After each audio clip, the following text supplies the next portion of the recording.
धम्मसंहिता YouTube चॅनलमध्ये आपणा सर्वांचं स्वागत. मातोश्री रमाबाई आंबेडकर यांच्या शतकोत्तर 27व्या जयंतीनिमित्त त्यांच्या स्मृती, कार्य व विचाराला विनम्र अभिवादन. सर्वांना रमाईच्या जयंतीनिमित्ताने हार्दिक शुभेच्छा. रमाईच्या जयंतीनिमित्त सादर करीत असलेल्या मालिकेच्या दुसऱ्या भागाचा विषय रमाई व बाबासाहेब आंबेडकरांची 5 अपत्य हा आहे. या विषयाचे स्पष्टीकरण असे की 1912 ते 1924 या काळात या दाम्पत्याला 5 मुले झाली. त्यातील एकच मूल बचावले व 4 मुले लहानपणीच मरण पावली. याची माहिती या भागात आपण दिलेली आहे. रमाई व बाबासाहेबांनी आपल्या समोरच्या या दुःखाला बाजूला सारून समाजाच्या दुःखाचा कसा विचार केला याची माहिती आपण इथे घेणार आहोत. या भागात आपण फक्त बाबासाहेबांच्या 5 अपत्यांचीच माहिती एवढ्या मर्यादित विषयाचा अभ्यास करणार आहोत. याची सर्वांनी दखल घ्यावी. सर्वांना विनंती आहे की आपण त्यागमूर्ती मातोश्री रमाबाई आंबेडकर आणि डॉक्टर बाबासाहेब आंबेडकर यांच्या 5 अपत्याची माहिती ऐकत व पाहत आहात तेव्हा शांतपणे लक्ष देऊन ऐकावे व पाहावे. संदर्भ आहेत. पहिला संदर्भ चांगदेव भगवान खैरमोडे यांचं पुस्तक भारतीय घटनेचे शिल्पकार डॉक्टर बाबासाहेब आंबेडकर उर्फ भीमराव रामजी आंबेडकर खंड 2 आणि 6. दुसरा संदर्भ आहे ॲडव्होकेट BC कांबळे यांचं पुस्तक समग्र आंबेडकर चरित्र खंड 10. तिसरा संदर्भ आहे जवी पवार यांनी लिहिलेलं सूर्यपुत्र भैयासाहेब आंबेडकर. चौथा संदर्भ आहे धनंजय कीर यांचं डॉक्टर बाबासाहेब आंबेडकर. 5वा संदर्भ राजेंद्र पारे यांचं पुस्तक आहे महामानव डॉक्टर बाबासाहेब आंबेडकर. 6वा संदर्भ आहे डॉक्टर यशवंत मनोहर रमाई हे त्यांचं पुस्तक आहे. 7वा संदर्भ आहे पुरुषोत्तम रोहनकर डॉक्टर बाबासाहेब आंबेडकर यांना घडवणारी रमाई. आणि 8वा संदर्भ हिंदीवरला आहे शांती स्वरूप बौद्ध यांचा पूज्य माता रमाबाई आंबेडकर. या ग्रंथातील संदर्भ घेऊन हा भाग बनवलेला आहे. हा विषय 7 मुद्द्यात आम्ही स्पष्ट केलेला आहे. त्यातला पहिला मुद्दा आहे की रमाई व भीमराव आंबेडकरांचा विवाह. दुसरा 1 नंबरचा मोठा मुलगा यशवंत. तिसरा मुद्दा रमेश. चौथा मुद्दा इंदू. 5वा मुद्दा गंगाधर. 6वा मुद्दा राजरत्न. आणि 7वा रमाई व बाबासाहेबांच्या भावना. या सर्वांचे स्पष्टीकरण आपण क्रमशः पाहणार आहोत. प्रथमतः आपण रमाई व भीमराव आंबेडकर यांच्या विवाहाची माहिती पाहूया. रमा, गौरी व शंकर ही तिन्ही भावंडे आई वडील नसल्यामुळे जन्मगावावरून येऊन मुंबईला काका व मामाच्या घरी राहत होती. बघता बघता 1907 साल उजाडलं. रमा 9 वर्षाची झाली होती. त्यावेळी बालविवाहाची प्रथा समाजात रूढ होती. त्या काळच्या रिवाजाप्रमाणे तिचं लग्नाचं वय झालं होतं. वलंकर काका आणि गोविंदपूरकर मामा यांच्या डोक्यात तिच्या लग्नाचे विचार घोळू लागले. चांगला मुलगा मिळाला पाहिजे यासाठी ते प्रयत्न करू लागले होते. रमा सोज्वळ होती, अत्यंत शांत वृत्तीची होती. एखाद्या सुस्वभावी मुलाबरोबर लग्न लावून द्यावे हा विचार त्या दोघांच्या मनात होता.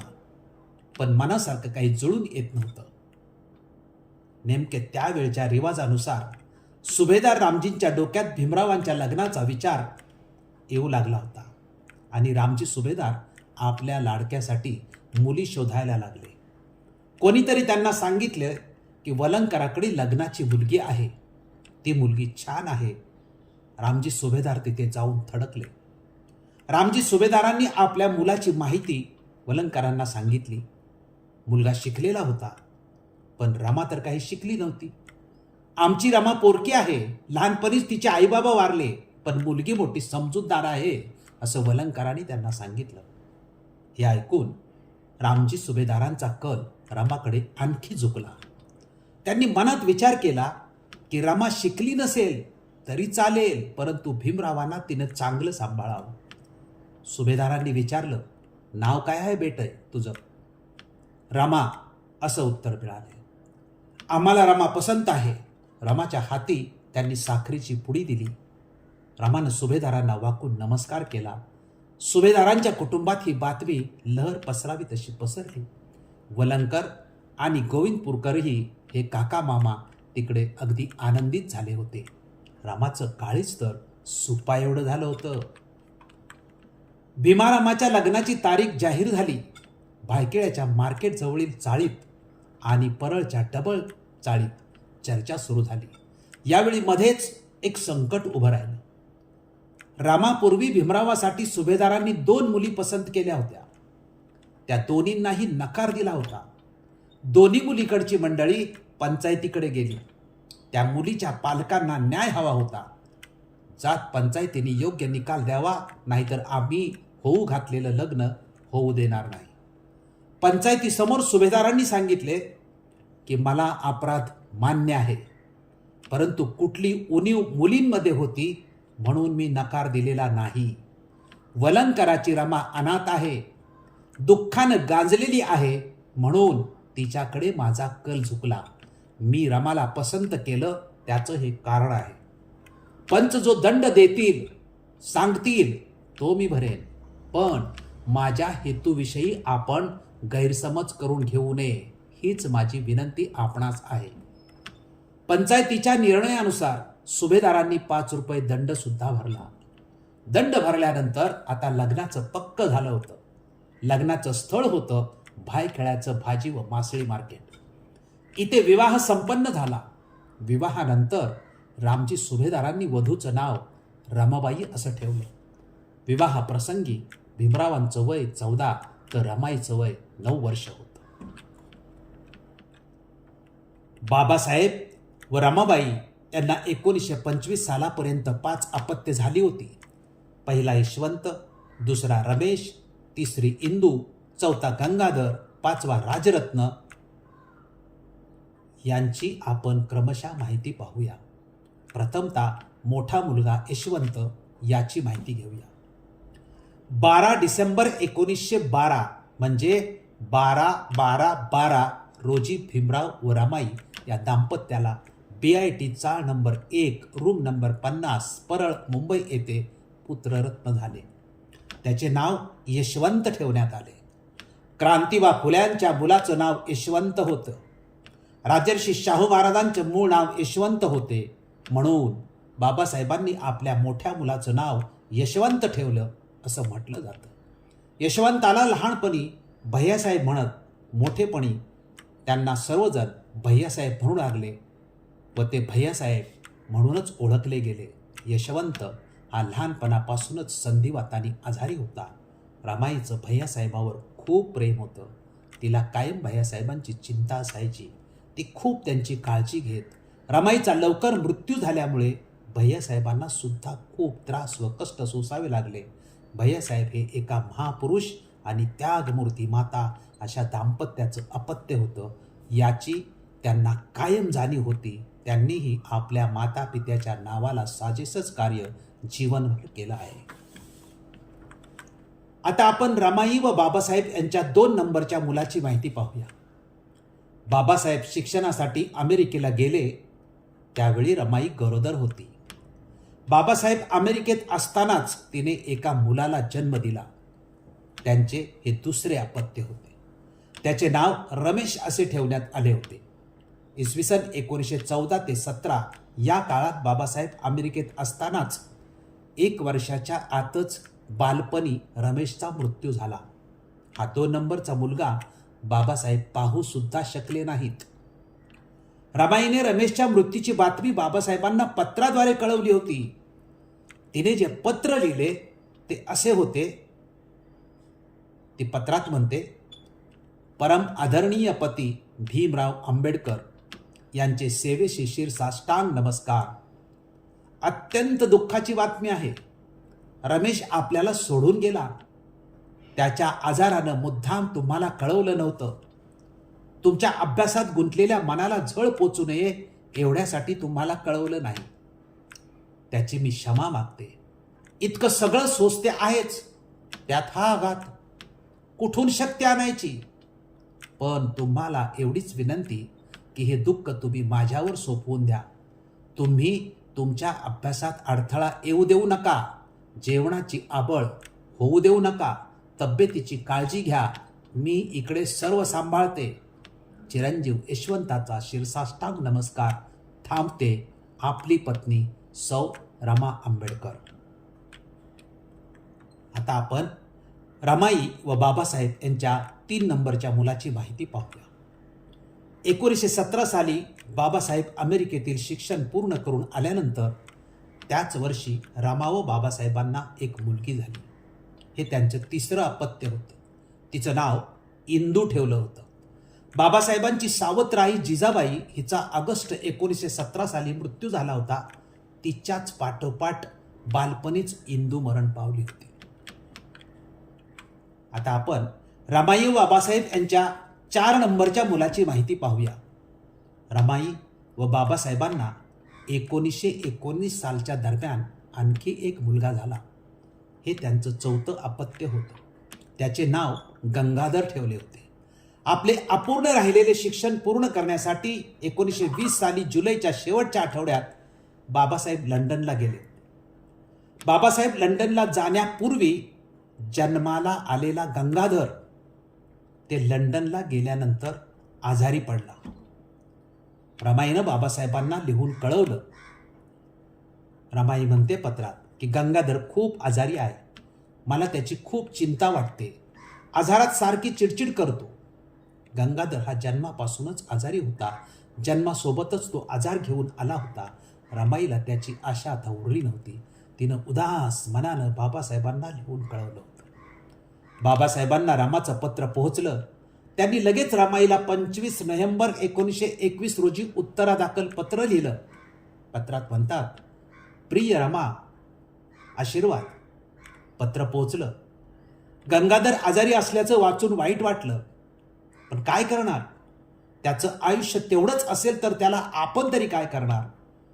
त्याची चिंता करण्यानं काही होईल असं मात्र वाटत नाही. हे होणारच असेल तर त्याला आपण काय करणार. याच सुमारास गंगाधर अवघ्या 2.5 वर्षाचा असताना 1921 रोजी त्याचं निधन झालं. गंगाधरचं निधन झालं त्यावेळेस बाबासाहेब लंडनमध्येच होते. पहा बघा, 1920 ते 1923 या 3 वर्षात बाबासाहेबांनी लंडन स्कूल ऑफ इकॉनॉमिक्स येथे MSc आणि DScचा अभ्यास पूर्ण केला. त्याचबरोबर ग्रेझिनमध्ये बॅरिस्टरीचाही अभ्यास पूर्ण केला. गंगाधरच्या मृत्यूची बातमी रमाने पुन्हा बाबासाहेबांना पत्र लिहून कळवली. बाबासाहेब बघा, योगायोग असा, बाबासाहेब अमेरिकेत असताना दुसऱ्या मुलाच्या मृत्यूची माहिती सुद्धा अशीच रमाने पत्राने कळवली होती. इथे एक गोष्ट स्पष्ट होते की बाबासाहेब अमेरिका आणि इंग्लंडला शिक्षणासाठी गेले असता त्यांचा दुसरा मुलगा रमेश आणि तिसरा मुलगा गंगाधर यांचा मृत्यू झाला होता. गंगाधरच्या मृत्यूची बातमी पत्राद्वारे कळवल्यानंतर बाबासाहेबांनी रमाईला पत्र लिहूनच तिचं सांत्वन केलं. आपल्या गैरहजेरीत मुलगा गेला याचे त्यांना वाईट वाटले.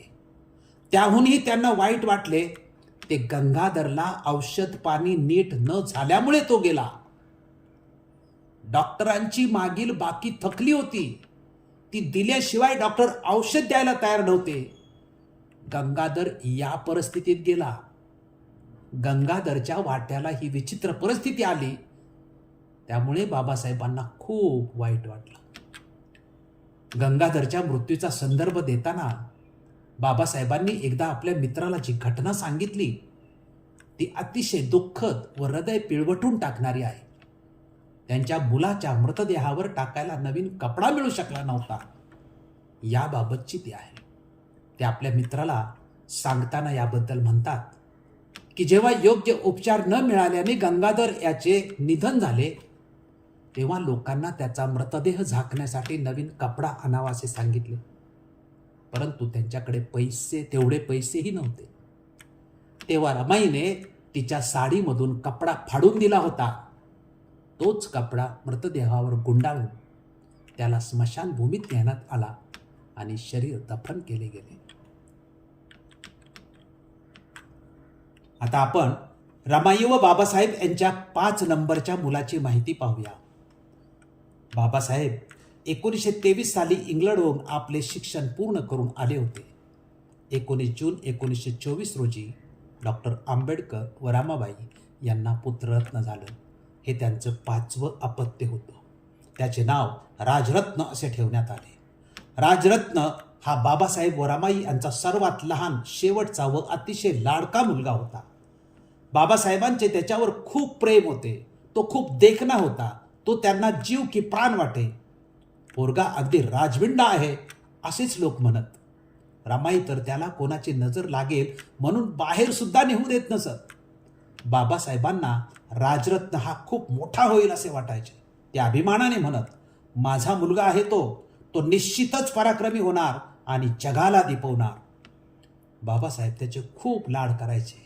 बाबासाहेबांच्या घरातलं ते चालतं फिरतं सुंदर लेणं होतं.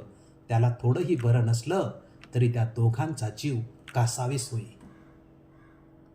1926 मध्ये पुन्हा रमाई व बाबासाहेबांच्या आयुष्यात अतिशय दुःखद घटना घडली. 19 जुलै 1926 रोजी बाबासाहेब एका महत्त्वाच्या केससाठी हायकोर्टात गेले होते. त्या दिवशी त्यांनी केस जिंकली होती. ते आनंदात होते. हायकोर्टात असतानाच घरी राजरत्नची प्रकृती गंभीर झाली होती. बाबासाहेबांना कोर्टात निरोप केला. लगेच ते घरी आले. राजरत्नला डबल न्यूमोनिया झाला होता. बाबासाहेब घरी आल्यानंतर त्याला मांडीवरच घेऊन बसले होते. राजरत्नची तब्येत अतिशय गंभीर होऊन बाबासाहेबांच्या मांडीवर त्यांच्या नजरेसमोर राजरत्न अवघ्या 2 वर्षाचा असतानाच त्या दिवशी म्हणजे 19 जुलै 1926 रोजी राजरत्नचे न्यूमोनियाने निधन झालं. रमाई आणि बाबासाहेब दोघेही हादरून गेले. या दुःखातून त्यांना बाहेर पडणं कठीण गेलं. राजरत्न गेल्यामुळे बाबासाहेब आणि रमाईवर आभाळच कोसळलं होतं. राजरत्न ज्या खोलीत मरण पावला तिकडे ते त्यानंतर कधीच फिरकले नाही. राजरत्नच्या मृत्यूनंतर बाबासाहेब संन्यस्त वृत्तीने वागू लागले. कारण रमाईच्या पोटात राजरत्न होता त्यावेळीच डॉक्टरांनी रमाईची प्रकृती तपासली होती. त्यांनी खूप खस्ता खाल्ल्या होत्या. खूप कष्ट केले होते. तिने मानसिक ताण तर आयुष्यभर घेतला होता. त्यामुळे रमाईची प्रकृती आतून पोखरली होती. रमाईला क्षय होऊ शकतो असं डॉक्टरांनी सांगितलं होतं. त्यामुळे आता इथून पुढे डॉक्टरांच्या निर्देशानुसार बाळंतपण वर्ज करावं लागणार होतं. या सर्व परिस्थितीमुळे बाबासाहेब अतिशय दुःखी झाले होते. अस्वस्थ होते. ही त्यांची अस्वस्थता रमाला अजिबात पाहत नव्हती. तिने बाबासाहेबांना समजावून सांगण्याचा प्रयत्न केला. परंतु बाबासाहेबांची अस्वस्थता मात्र जातच नव्हती. यावेळी रमाईने बाबासाहेबांना त्यांच्या कर्तव्याची जाणीव करून दिली. रमाईने त्यांना समजावलं. ती म्हणाली, दुःख करायला जे थांबतात ते जीवनात काहीच करू शकत नाहीत. तुम्ही या दुःखातून बाहेर पडावं यातच हित आहे. माझ्यासाठी एवढं करा. रमाई बाबासाहेबांना निर्वाणीचं बोलली. बाबासाहेबांचं मन मानत नव्हतं. पण रमाई म्हणत होती तेही खरंच होतं. संन्यस्त जीवनाकडे झुकू लागलेल्या बाबासाहेबांची गरज सर्वच समाजाला होती. खरं तर मरणानं रमाईचं मातृत्व हिरावून घेण्याचा सपाटा चालवला होता. पण मातृत्वाचा बुरुज कोसळत असतानाही रमा नवऱ्याला धीर देते. पायातलं बळ गेलेल्या नवऱ्याला उभं करते. रमा दुःखावरही अशी मात करते. 1934 साली रमा व बाबासाहेब राजघरात राहायला आले. आता सुखाचा संसार होता. खरं तर स्वतःच्या मालकीची इमारत होती. पण मुलांच्या मृत्यूमुळे बाबासाहेब व रमाई यांचं मन रमत नव्हतं. राजरत्नच्या मृत्यूपासून रमाबाई तशी आजारीच होती. बाबासाहेबांनी समाजाच्या सेवेसाठी झोकून दिलं होतं. ते नेहमी वरच्या मजल्यात वाचनालयात वेळ घालवत असत. बाबासाहेबांना राजरत्नच्या मृत्यूनंतर दत्तोबा पवार यांचे सांत्वनपर पत्र आले होते. त्या पत्राला बाबासाहेबांनी उत्तर दिले होते. ते उत्तर वाचल्यास बाबासाहेबांची त्यावेळची आपल्या मुलांबद्दलची मानसिक स्थिती किती दुःखद होती हे लक्षात येतं. बाबासाहेबांनी त्यांचे मित्र श्री दत्तोबा पवार यांना लिहिलेलं ते पत्र खूप वेदनादायक आहे. त्यात वडिलांचे आपल्या संतान वियोगाचे दुःख स्पष्टपणे दिसून येते. बाबासाहेब त्या पत्रात लिहितात की 3 मुले व 1 मुलगी अशी गोजीरवाणी, रूपवान, सुंदर, भाग्यवंत आणि वंशाला भूषणभूत होतील अशी पोटची 4 लेकरे जमिनीत गाडून आम्ही आत्तापर्यंत संसार केला. ती मुले जर जिवंत असती तर भविष्य त्यांचं असतं. त्यांच्या मृत्यूचा विचार करून अंतकरण दुखावते. मुलांच्या मृत्यूमुळे जीवनातील आनंद निघून गेला आहे. जसे बायबलमध्ये लिहिले आहे की तू पृथ्वीचा आनंद आहेस. जर पृथ्वी हे त्याग असेल तर पृथ्वी आनंदी कशी असेल? माझ्या परिक्त जीवनात मला पुन्हा पुन्हा असेच वाटते. पुत्रांच्या मृत्यूमुळे माझं जीवन अगदी काटेरी झुडपाने भरलेल्या बागासारखे आहे आणि राजरत्नच्या मृत्यूने तर आम्हावर वज्राघात करून आम्हाला आमच्या आयुष्यातून उठवले आहे. राजरत्न गेला आणि आमच्या आयुष्याचं व संसाराचं वाळवंटच झालं. आमची मुले गेली आणि आमच्या जीवनातील ज्योत मालवली. आम्ही आमचे दुःख विसरूच शकत नाही. आकाशात ढगामागून ढग येतात आणि जातात, तसे दिवसामागून दिवस आमच्या आयुष्यात येतात आणि जातात. आता माझे मन इतके भरून आले आहे की मी अधिक तुम्हाला काहीच लिहू शकत नाही. बाबासाहेबांचा एकुलता एक थोरला मुलगा यशवंत बचावला होता. तोही नेहमी आजारी असायचा. त्याची तब्येत खराब होती. यशवंताच्या आजारामुळे बाबासाहेब व माता रमाई दोघेही चिंताग्रस्त असायची. अशाही परिस्थितीत बाबासाहेब अभ्यास करीत होते आणि बाबासाहेबांच्या कार्यात आणि अभ्यासात अडथळा येऊ नये याची रमा सतत काळजी घेत होती. 4ही मुलांच्या मृत्यूचे कारण धनाचा अभाव. बाबासाहेबांची घरची आर्थिक परिस्थिती खूप वाईट होती. जेव्हा पोट भरण्यासाठी पैसे नव्हते तेव्हा मुलांच्या आजाराच्या उपचारासाठी पैसे कुठून मिळतील? सारांश: रमाई व बाबासाहेब आंबेडकर यांची 5 अपत्य याचा अभ्यास केल्यानंतर हे स्पष्ट होते की रमाईने आपल्या 4 मुलांचे मृत्यू पाहिले. तिचे दुःख न पेलवणारे होते, परंतु अशाही परिस्थितीत ती धैर्याने बाबासाहेबांच्या पाठीशी खंबीरपणे उभी राहते. आपल्यापेक्षा आपल्या समाजाचे दुःख मोठे असल्याची ती जाणीव बाबासाहेबांना करून देते. रमाईच्या आधाराने अशाही परिस्थितीत बाबासाहेब अभ्यास करीत होते आणि बाबासाहेबांच्या कार्यात आणि अभ्यासात अडथळा येऊ नये याची रमाई काळजी घेत होती. या माऊलीच्या त्यागाला सीमा नाही. तिच्या त्यागमयी जीवनामुळेच तर बाबासाहेब कोट्यावधी लोकांचे भाग्य विधाते होऊ शकले. धन्य ती रमाई. रमाई, तुझे उपकार आम्ही कधीही विसरणार नाही. एवढेच फक्त तुझ्या जयंती निमित्ताने तुझे स्मरण करताना म्हणू शकतो आणि पुन्हा एकदा तुला विनम्र अभिवादन करतो आणि थांबतो. आपण रमाई व बाबासाहेब आंबेडकर यांची 5 अपत्य यांची माहिती शांतपणे लक्षपूर्वक ऐकली व पाहिली त्याबद्दल आपणा सर्वांचे मनपूर्वक आभार मानतो. आपण हा व्हिडिओ जास्तीत जास्त लोकांपर्यंत पाठवावा ही विनंती. धन्यवाद.